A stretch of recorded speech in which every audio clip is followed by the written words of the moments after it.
સિવાય કંઈ ખડકી દેવું હોય ને તો તાણી હોતી નથી અને રહે નહીં. મારા ખ્યાલ સુધીમાં મને ખબર છે કે રાજેન્દ્ર દેવાચાર્ય, એના ગુરુદેવ ભક્તમાળીજી મહારાજ, પછી અખંડાનંદ સરસ્વતી, ઉડિયા બાબાજી મહારાજ, પછી હરિબાબા, આ બધા એવા સિદ્ધ મહાપુરુષો એ અરસામાં થઈ ગયા. એની પાસે રાષ્ટ્રપતિ સુધા આવતા, રાષ્ટ્રપતિ સુધાને એની પાસે આવતા. તેને કઈ તાણ રે ખરી? એક ઘરે ગયા હતા પહાડી બાબા, ત્રીજા જે સેલા પહાડી બાબા થઈ ગયા, એક ફરી ગયા હતા. એક ભાઈએ કીધું આપણે કેમ આ ટીનનો શેડ બનાવ્યો, એમ શેડ બનાવવાનો હતો. એટલે વ્યવસ્થા નહોતી બહુ ખાસ, એટલે કીધું ભાઈ કાંઈ વ્યવસ્થા થઈ જાય તો. એટલે આ કોઈ શેઠ હતા, એને કીધું ભાઈ આવજો ને ત્યાં કરી દે. પછી આ મહાપુરુષ ના ગયા સવારમાં ટ્રેનમાં બેસી, એટલે ત્યાં ગયા તો એટલે કે ધ્યાન જ નહોતું તેના ધંધામાં જ આખો દિવસ એના ધંધામાં. એટલે મહાપુરુષને એમ છું કે હું ખોટો અહીંયા આવી ગયો. એટલે ત્યાંથી વહી આવ્યા. એટલે ઓલાનું શરૂ થઈ ગયું કઠણાઈ. હવે આને કાંઈ નહોતું કર્યું, ઈશ્વરને કરવું ને, એટલે આને ઘરે કઠણાઈ શરૂ થઈ. એટલે એને એમ છું ખાલી મહાત્મા આવ્યા હતા ને એને મેં કંઈ ધ્યાન ન દીધું, હું કહીને આવ્યો હતો. એટલે મારો કહેવાનો ભાવ એ છે, ધ્યાન રાખજો આ વાતમાંથી કે પહેલાં તમે બોલો તો 100 વાર વિચાર કરીને બોલી લેજો કે હું આમ કરી દઈને, હું આમ કરી નાખું. 100 વાર બોલજો, 100 વાર વિચાર કરીજો, 100 વાર વિચાર કર્યા પછી બોલજો, નત્ર બોલતા જ નહીં. સીધા બોલી જાઓ ને તો પછી હલવાઈ જાઓ. પછી ઓલા પર થાહે નહીં ને તો તમે એ ઋણના અધિકારી થઈ જાઓ અને હેરાન થાઓ. પહેલાં તૈયારી કરી લેજો અંદર કે મારા તાકાત છે કરવાની, તો જ બોલજો, નત્ર બોલતા નહીં. એ તો મોટા બડિંગા મારીને વ્યા જાય, હું આમ કરી દે તેમ કરી દે, પછી થાય નહીં ને. ત્યારે કોઈ મહાપુરુષ, કોઈ પણ ભક્ત હોય, ભગવાનનો દાસ હોય, એને તમારા બળમાંથી કરી નાખ્યું હોય, કરી નાખ્યા પછી અહીંયા તમે ડોકાતા નથી, તો ઓલાને ભોગવવું પડે ને.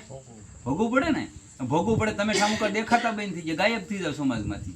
ગાયબ થઈ જાવ ને ત્યારે ખબર પડે ને ત્યારે ઓલો ઈશ્વર અડી જાય. એ હામો કોઈ નો તમને કાંઈ કે, પણ પરમાત્મા નો છોડે, ધ્યાન રાખી લીજો. એટલે કોઈ પણ જગ્યાએ અહીંયા નહીં, ગમે ત્યાં દુનિયાના ખૂણે વ્યા જાવ, કોઈ પણ મહાપુરુષની પાસે ખોટા બડિંગા નો મારતા, હું આમ કરી દે તેમ કરી દે, એવા બડિંગા મારવાની જરૂર નથી હોતી. અહીંયા તમે સમાજમાં એમ કે હું આમ સૌ તેમ સૌ, કાંઈ ન હોય, તમે કાંઈ ન કહેવાઓ. આ હું કાંઈ મારે એવી ઘટના નથી ઘટી એટલે નથી કહેતો, પણ ગમે ત્યાં જાઓ દુનિયામાં આનું ધ્યાન રાખજો. કેમ કે ક્યારે કોની ભ્રકુટીનો મરમ બદલી જાય, ઈશ્વર ક્યારે તમને તમારી સુધી પહોંચી જાય એની ખબર જ નથી. અને ઓલો તો ભગવાનના પાવરથી કહેતો હોય કે ભાઈ નાના ઈશ્વર ઈચ્છા બળવાન થાય જ, એને થાય જ તે. પણ તમે ત્યાં ફાંકા મારીને આવ્યા તેદી ન થાય, એને ખોવાઈ જાય. પછી આપણી શરૂ થાય. પછી ઓલા જે હતા ને ભાઈ, એને કીધું ભારે કરી, એટલે એને ઘરેથી પાછા વૃંદાવન આવે છે અને પગમાં પડે છે ને કહે છે કે બાબા મને માફ કરી. કે પણ મેં તને કાંઈ કર્યું જ નથી, મેં તને કાંઈ નથી કર્યું. કે મને ધૂણાની રાખ આપી જો, મારા ઘરે કે કઠણાઈ શરૂ થઈ ગઈ. કે પણ મેં તને કાંઈ ન કર્યું ભાઈ, તારી યારે મને કોઈ રાગ દ્વેષ નથી. તું કદાચ કર તોય રેડી, ન કરી તો રેડી, મારો શું વાંધો છે? કોઈ મહાપુરુષ હોય એવો ક્યારેય ભાવ જ ન રાખે. પણ આ અંદર એક ગ્લાની થાય કે ભાઈ આ હું કામ ખોટા ફાંકા મારીને વૈયા જાય અહીંયા, કે હું આમ સૌ તેમ સૌ, ખોટા સમાજમાં ઈગો દેખાડવાનો. એટલે એને કીધું ભાઈ કાંઈ વાંધો નહીં, પણ નો માને. એટલે આ શિષ્યો હતા એને કીધું આ નહીં માને તમારો હગડ નહીં છોડે, એને વ્યામ તમારી માથે ભીડ્યો કે તમે કાંઈક કર્યું. એટલે આ મહાપુરુષે ધૂણાની રાખ આપી, કાલે ઘરે લઈને છાંટી દેજે બધે, અને શરણામૃત છાંટી દે, તારે રેડી થઈ જાય.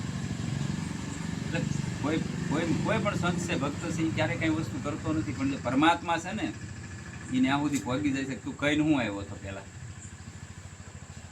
આવું